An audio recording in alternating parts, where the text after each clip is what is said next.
I have many, many memories of Laura's early days of her growing up as a little girl. Laura and Vicky making more noise than humanly possible when playing upstairs together in her bedroom. I've never heard as many loud shrieks and giggles. It's true, it's true. And at the mention of videos, I have a really lovely video of Laura and I singing When You Say Nothing at All, the Ronan Keaton version, with me on guitar and Laura singing very sweetly, to be treasured forever. Tennis lessons and trampoline lessons, she's always been keen to try her hand at new activities. Lovely family holidays such as Disneyland Paris. Remember those spinning teacups?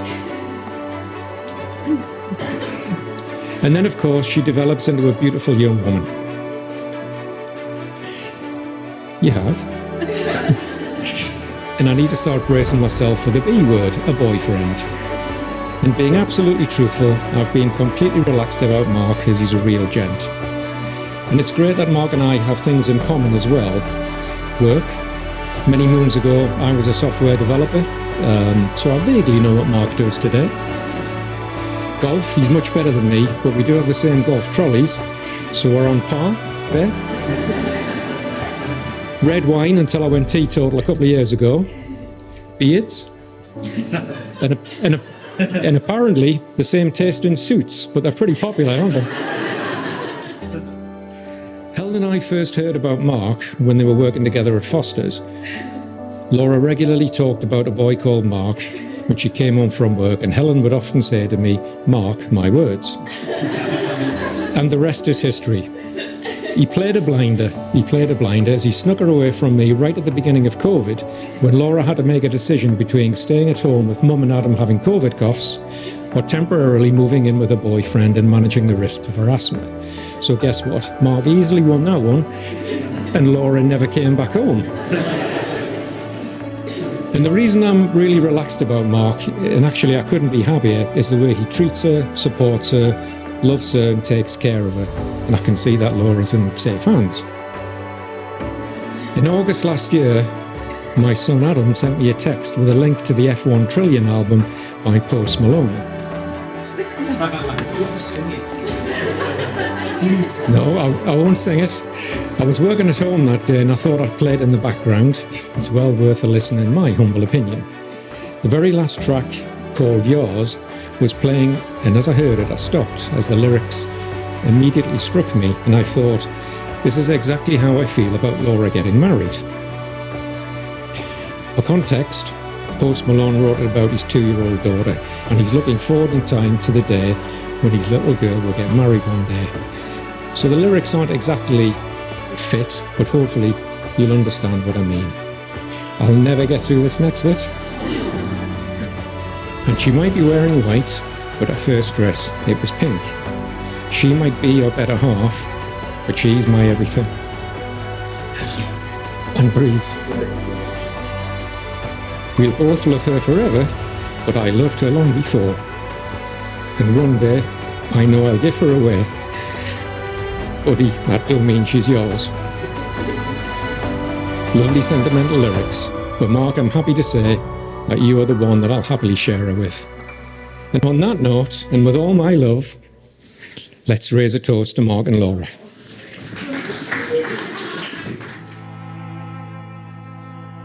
Growing up, we spent a lot of time together practicing cartwheels on the field and flicking through the Baker Ross catalogue, picking out the supplies for our latest craft projects.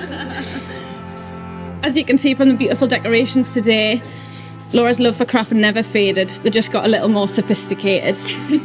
We've had many adventures together. The infamous Chris Packer trip to Rio being one of my favourites. It's not every day you get mistaken for a celebrity at Christ the Redeemer. As we grew up, we swapped the craft and nights in to nights out. Laura would drag me to our favourite place in Newcastle, also, where we have quite the reputation for falling down the stairs. However, my most memorable and favourite night out we've had was the 17th of January 2020. I had planned to meet Laura on the fish quay after she finished work for us to go for some food and drinks, but she mentioned that they were having after work drinks, so I ended up tagging along. Turns out the work drinks only consisted of 2 people, which was Laura and Mark. Mark being the lad from work that you hadn't shut up about in the last few weeks.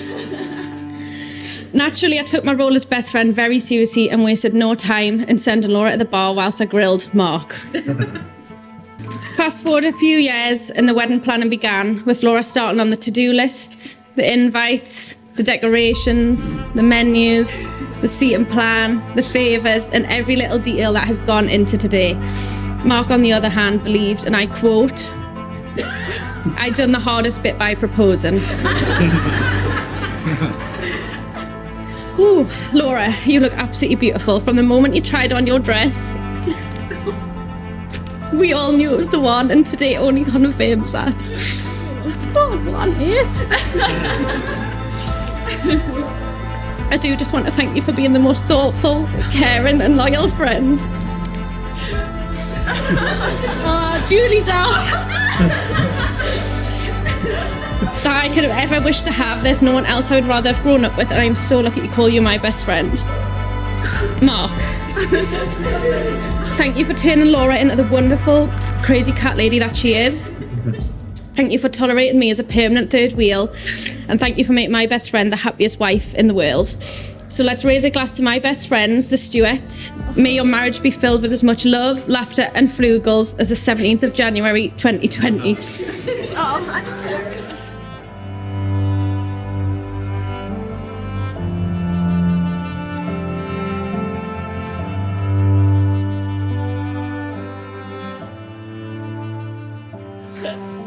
Mark, it's clear to all of us that you're smitten with Laura, and I was buzzing that you had the ball to ask her to be your wife. She really brings out the best in you. You're smart, funny, caring and loyal. Laura, you've really bagged yourself one of a kind with Mark. If he's even half as good a husband as he has been a friend to me over the years, then I know you're in for a lifetime of love and happiness. I think we're a tight-knit bunch, and to be asked to be one of the 3 best men means the world to me. And what's even more special is seeing Mark find someone who not only suits him perfectly, but makes him as happy as Laura does. I remember a conversation years ago where Mark told me he wasn't that bothered about marriage. So when he suddenly said he could actually see himself marrying Laura, I think that's what me find out, to be honest. His reason, because I'd do anything to make Laura happy. Laura and I met at work, and from the moment we met I felt a special connection.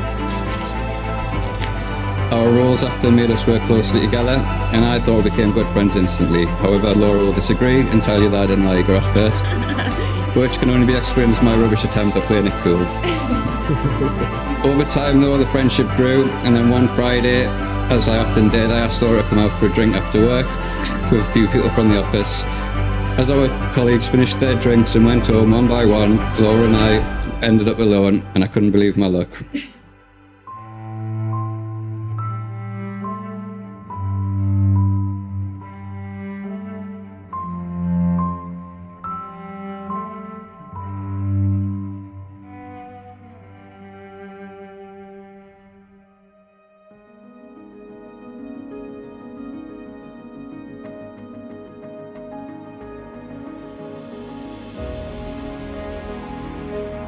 What happened next could only be described as the most intense job interview I've ever had. I was on my best behaviour though, answered all of Vicky's questions, and I was the best third wheel I could possibly be. The fact that we're here today is definitely down to Vicky's final verdict that night, so we all have her to thank. I couldn't be happy with the way things have turned out. You made me strive to be the best version of myself every day, and I'm looking forward to our future together. I feel truly lucky to have met someone who allows me to be my daft, authentic self. You make every day special, and you're my best friend. Thank you for the best 5 years of my life, and long may it continue. As you know, I've been a bit nervous about today, I'm sure you have as well. The turnaround and seeing you look so beautiful in your dress today made all those nerves disappear. I've had an amazing day so far, and look forward to having a drink with everyone now. Finally, I need to thank Laura for putting in the monumental time and effort to make this day a reality. I know it hasn't been easy, but it's been absolutely perfect. On that note, I'd like to raise a toast to the new Mrs. Stewart for making all of this possible.